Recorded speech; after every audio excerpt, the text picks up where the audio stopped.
Ayan. Yan ang aking laptop. Wala akong magawa. Ayan, nag-sign out yung kachat ko. Ayaw niya magpa-view. Tanggalin ko muna. Ay, wala. Kakapagod din magpipindot dito magdamag, no? Ayan, ito yung bago naming kwarto. Makikita nyo. Ayan. No. Ito yung bintana namin. Tignan nyo. Oh. Oh, ayan.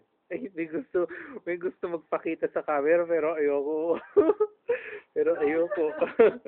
ito yung kasama ko ngayon. Homeboy na homeboy. Ayun, no? Ay, kitang-kito. Ayun siya.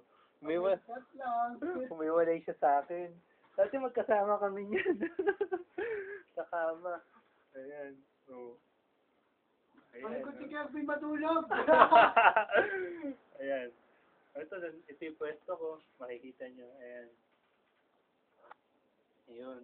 Ito yung pwesto ko sa Saudi. Ito yung kwarto ko sa Saudi. Ayan. Maganda naman siya kahit paano. Kakaraos. Kahit sobrang sikip ngayon dahil sa bago naming ayos ng kwarto. Ayan. Ayan yung cabinet ko. Double padlock yan. Kasi daming laman yan eh. Ayan. Ito yung tuwalya ko. Ito yung mga nakasabit kong damit.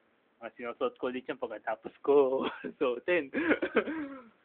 Tatayo. Papasyal ko kayo sa kwarto. Baka maligaw kayo! Ayan. Ito yan. Yan yung bagong kama ni Edison. Dati naka-double deck kami kasi ayan yung pan ng double deck ko. Ayan. Nagchat-chat lang siya mag-homeboy na homeboy eh. Ito yung kwarto. Tapos ni Franco. Ay, kwarto. Room. Kama ni Franco. Ayan yung desktop niya. Diyan siya nagchat-chat kasama niya. Pag si Babe. Ayan. Pag nag-chat si Babe! Ayan yung aircon namin. Napakaganda. Hindi ka ni Kevin! Bagong linis yan. Kaso di naman gumagana. Hindi ka ni Kevin! Ngayon yung basura namin. Punong-puno na. Hindi pa tinatapon.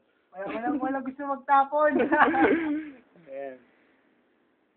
Yun yung cabinet na ideal cabinet dito. Kita niya yan? Ayan, ako yan. Oh, hello. Oh. So, magpaalam na tayo. Napasyal na natin sila sa kwarto. So, pero ipakita muna natin yung pinto. Ayan. KSA 042309. Ayan.